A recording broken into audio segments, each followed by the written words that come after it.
on the powers of these authorities and their granting officers than there previously was. Member's time has expired. Mr. Speaker. I call Dennis O'Rourke. Thank you, Mr. Speaker. Mr. Speaker, the government is all over the place with this legislation. Initially, it was interested in collaboration on it, and we in New Zealand First would have been willing to play a constructive part. And then the government bought Peter Dunn's vote. So suddenly then there wasn't any need for collaboration anymore. And then the government said that the public didn't care. And then they saw that the public in fact did care. And suddenly, therefore, all of a sudden they show up in force here today to defend the indefensible. But they will still, with that one vote of Peter Dunn, rush through this defective and ill-considered piece of legislation. Mr. Speaker, there is an inherent conflict between the freedom of speech and privacy of information on the one hand and national security on the other. But the public are concerned about a creeping loss of those freedoms of speech and protection of privacy of information.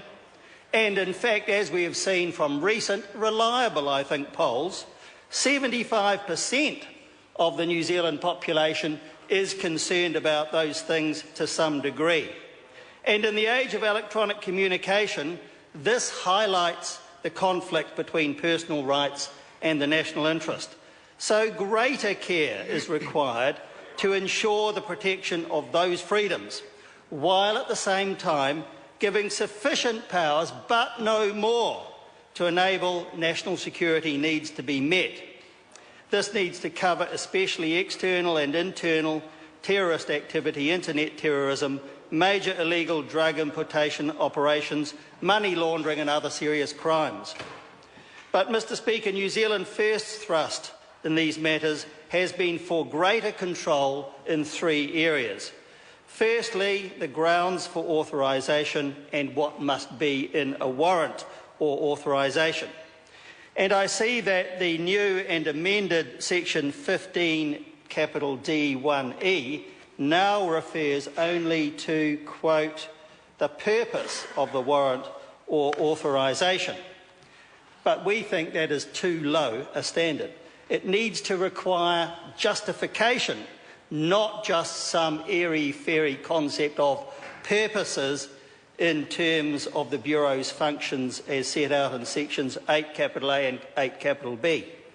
The need for justification, we think, is at the core of the issue, because that's where the balance between the national interest and the public's right to freedom of expression and privacy information lies. This section needs expansion as to what that justification would need to be, and we in New Zealand First would like to have had the opportunity to discuss that very issue with the government, but that opportunity was removed from us. And what we have therefore is something of a blank cheque in this section as to what the purposes rather than justification would be.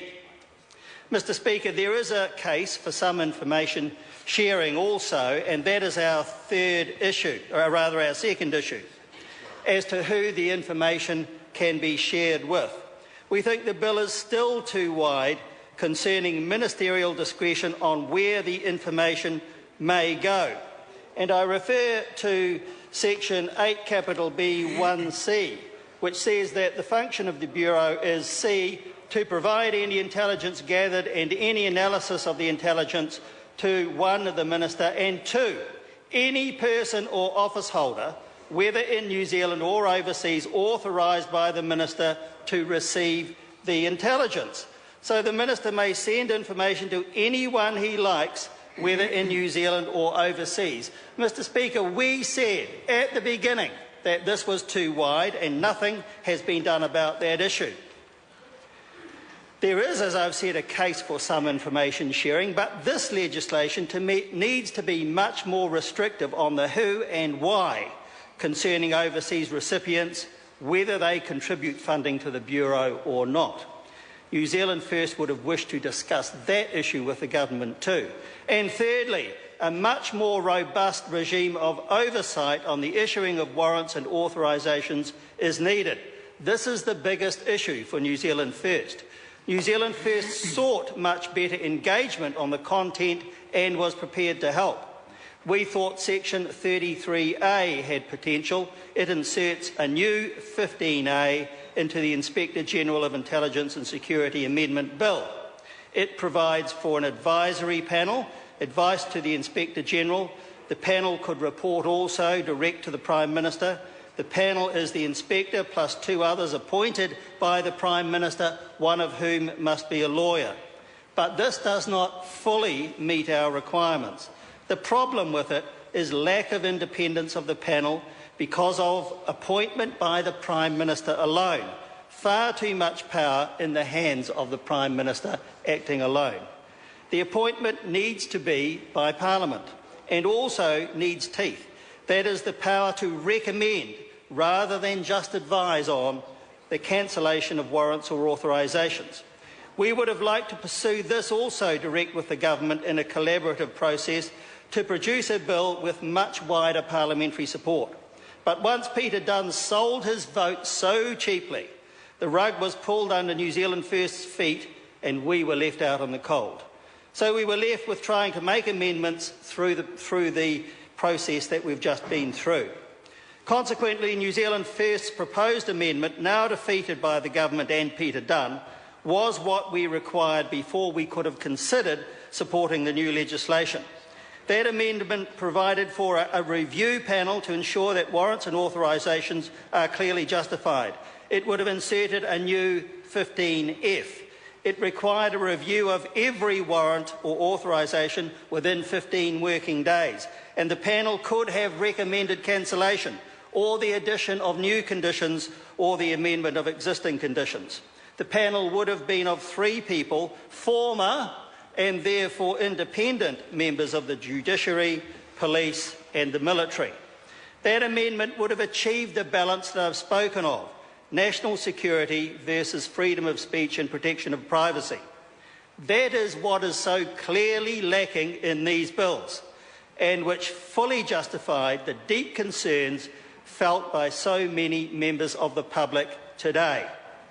Mr. Speaker, if the changes sought by New Zealand First had been agreed to, Labour's Commission of Inquiry would have been simply unnecessary. And if the bill had not been so rushed, and if the process had been much more collaborative, and if New Zealand First's requirements, or something like them, had been adopted, and more time and effort had been put into the development of a properly balanced and carefully drafted piece of legislation, which is not the case, then cross-party support may have been possible. Mr. Speaker, Peter Dunn saw to it that it wasn't possible. He sold out cheaply, and the government was eager to buy. In doing so, the government has caused considerable public disquiet over the GCSB. None of the parties in this Parliament want that. We all want the GCSB and the government's agencies to have full public support. We want the proper balance to be achieved. That is not what the government has done. It's followed a bad process, it's got a technically bad piece of legislation, and it's lost the support of the public. How could you better define a failure in terms of legislation? And it's being put through on the strength of one vote and one vote only. Mr. Speaker, finally, the Prime Minister gave a public assurance that his government would see that there was no spying on New Zealanders without their consent. And that, of course, was untrue. He should now say that he was wrong about that. The government has clearly resolved to tough it out, and with Peter Dunn's vote, obviously they can.